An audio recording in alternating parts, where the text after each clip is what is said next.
Assalamualaikum warahmatullahi wabarakatuh. Di sini saya akan memaparkan hasil materi saya. Hukum perdata, analisis putusan dan dokumen hukum.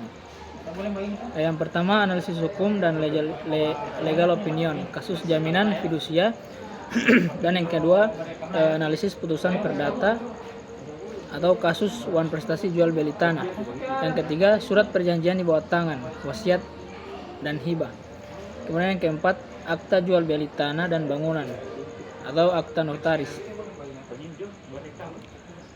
Materi yang pertama adalah analisis hukum dan legal opinion.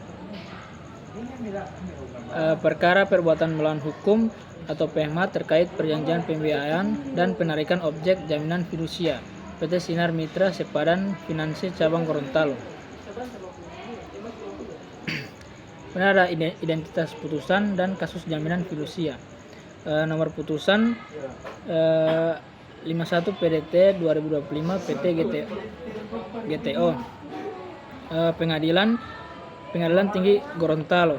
Tahun putusan 2025. Jenis perkara perbuatan melawan hukum atau PMH, perjanjian pembiayaan dan jaminan fidusia. Kemudian pembanding penggugat Saleh Isnat, terbanding dan tergugat PT Sinar Mitra Sepadan Finanse Cabang Gorontalo. Kronologi kasusnya itu perjanjian pembiayaan, penggugat dan tergugat terikat perjanjian pembiayaan investasi dengan skema sell and lease back. Penggugat selaku debitur wajib membayar angsuran secara berkala. Yang kedua, wan prestasi. Penggugat mengalami keterlambatan pembayaran angsuran dalam waktu cukup lama atau berbulan-bulan meskipun telah diberikan beberapa surat peringatan somasi oleh tergugat. Yang ketiga, penarikan jaminan. Tergugat melakukan penarikan terhadap objek jaminan fidusia berupa kendaraan melalui pihak ketiga yang ditunjuk sebagai bentuk pelaksanaan hak kreditur. Yang keempat, ada gugatan dan banding. Penggugat menilai penarikan tidak sah karena tidak memenuhi prosedur hukum. Gugatan ditolak pengadilan negeri, lalu penggugat mengajukan banding ke Pengadilan Tinggi Gorontalo. Ada posita dan petitum penggugat kasus fidusia. Yang pertama itu posita dalil gugatan. Penggugat dan tergugat terikat perjanjian pembiayaan dengan jaminan fidusia. Yang kedua, tergugat melakukan penarikan kendaraan milik penggugat via pihak ketiga. Kemudian penarikan dilakukan tanpa memperlihatkan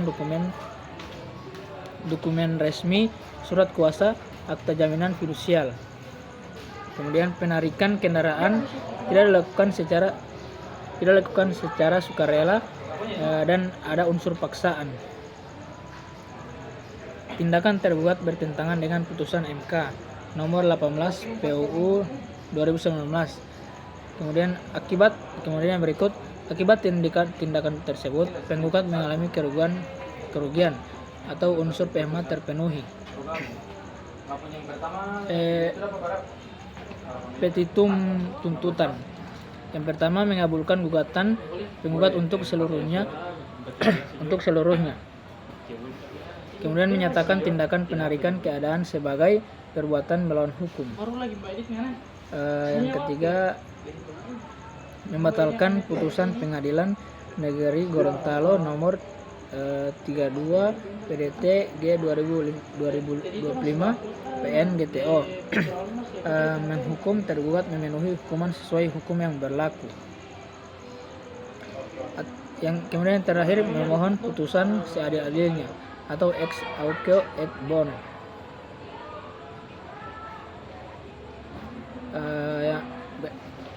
Materi berikut, pertimbangan hukum dan legal opinion fidusia.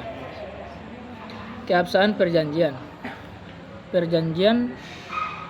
pembiayaan dinyatakan sah karena memenuhi 4 syarat pasal 1320 KUH Perdata, kesepakatan, kecakapan objek tertentu dan kausa halal.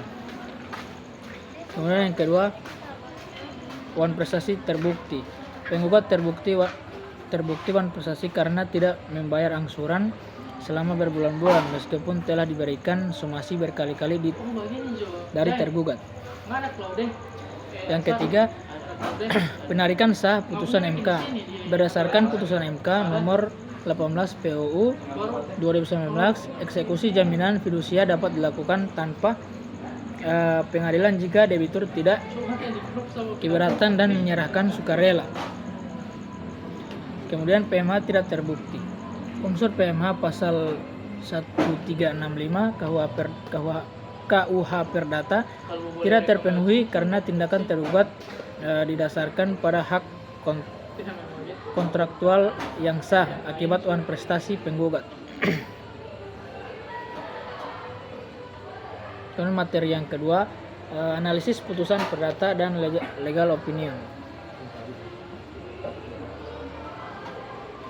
Kronologi kasus, wan prestasi jual beli tanah. Pertama, bulan November 2017, Saufi penggugat dan Wahyudi dan kawan-kawan tergugat mengadakan kesepakatan jual beli tanah 140 meter persegi beserta bangunan senilai 1.500.000.000 rupiah. Tergugat wajib membayar lunas paling lambat 30 November 2017. Pada tahun 2018 sampai 2020, tergugat baru membayar sebagian 50 juta dan menyerahkan sebidang tanah dan bangunan miliknya sebagai bagian pembayaran, namun belum memenuhi nilai yang diperjanjikan. Kemudian pada 2021, penggugat menjual sebagian objek jual beli kepada pihak lain atas persetujuan tergugat. Pada Juli 2021, penggugat meminjamkan sebagian objek kepada tergugat untuk tempat usaha. Pada bulan Maret tahun 2023, para pihak membuat kesepakatan tertulis sebagai penegasan dan penambahan ketentuan atas perjanjian sebelumnya, memuat rincian harga per meter persegi atau ketentuan pembayaran. Pada bulan September tahun 2024, tergugat menyampaikan somasi kepada penggugat, meminta pengembalian uang muka hasil pemanfaatan bangunan, pengosongan objek jual beli dan penyerahan dokumen kepemilikan. Kemudian yang terakhir, bulan Juni tahun 2025, penggugat mengajukan gugatan manifestasi ke Pengadilan Negeri Jakarta Timur, didaftarkan 16 Juni 2025 karena kewajiban pembayaran tetap tidak dipenuhi. Kemudian ada pertimbangan hukum dan legal opinion, wan prestasi. Pasal 1320 KUH Perdata, perjanjian jual beli dinyatakan sah karena memenuhi 4 syarat keabsahan, kesepakatan, kecakapan objek tertentu atau kausa halal. Pasal 1338 KUH Perdata, perjanjian berlaku sebagai undang-undang bagi para pihak. Setiap kewajiban yang diperjanjikan harus dilaksanakan dengan itikat baik. Kemudian pasal 1238 KUH Perdata, debitur dinyatakan lalai setelah diberikan somasi teguran.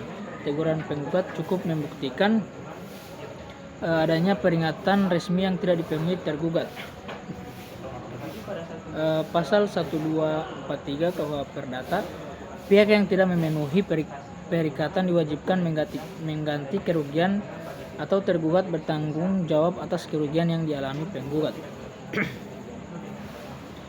Kemudian materi yang ketiga ada surat perjanjian di bawah tangan. Materi yang ketiga adalah surat perjanjian di bawah tangan.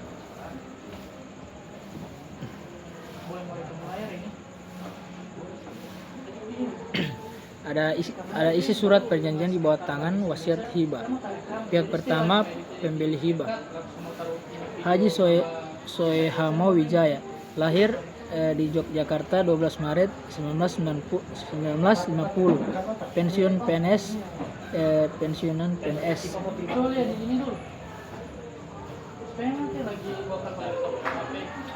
Kemudian ada isi surat perjanjian di bawah tangan atau wasiat hibah. Pihak pertama, pemberi hibah.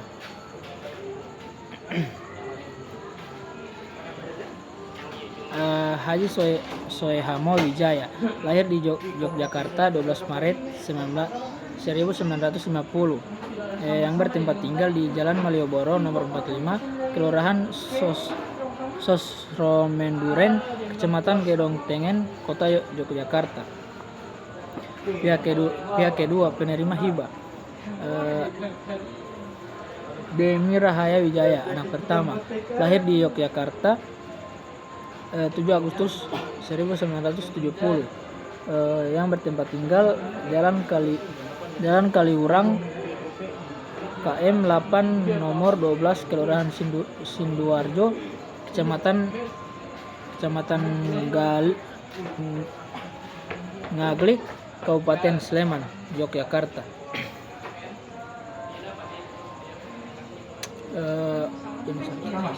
Objek perjanjian pasal 2, jenis harta, tanah dan bangunan rumah tinggal. Yang kedua, sertifikat SHM nomor 82451 Sosromenduren. Yang ketiga, lokasi Jalan Malioboro nomor 45, Kelurahan Sosromenduren, Kecamatan Gedong Tengen, Kota Yogyakarta. Kemudian ada luas tanah 350 meter persegi, luas bangunan 200 meter persegi, nilai taksiran Rp 3.500.000.000. Ketentuan penting, perjanjian berlaku setelah pihak pertama meninggal dunia. Pihak kedua dilarang mengalihkan objek tanpa persetujuan pihak pertama. Penyelesaian sengketa di PN Yogyakarta. Kemudian ada materi yang keempat, akta jual beli tanah dan bangunan. Isi akta jual beli tanah dan bangunan, akta notaris. Ada para pihak, penjual Hendra Kusuma Wijaya yang bertempat tinggal Surabaya 12 Maret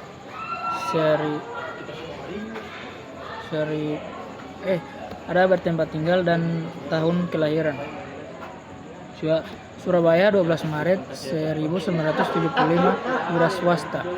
Jalan Bongenfile nomor 8 RT 003 RW 002, Kelurahan Tamalan Rea, Kecamatan Tamalan Rea, Kota Makassar. Objek transaksi, tanah dan bangunan di Kota Makassar, luas tanah 250 meter persegi. SHM nomor 1247 Taman Rea BPN Makassar 15 Januari 2010, bebas sengketa, tidak dijaminkan PBB lunas sampai dengan 2025.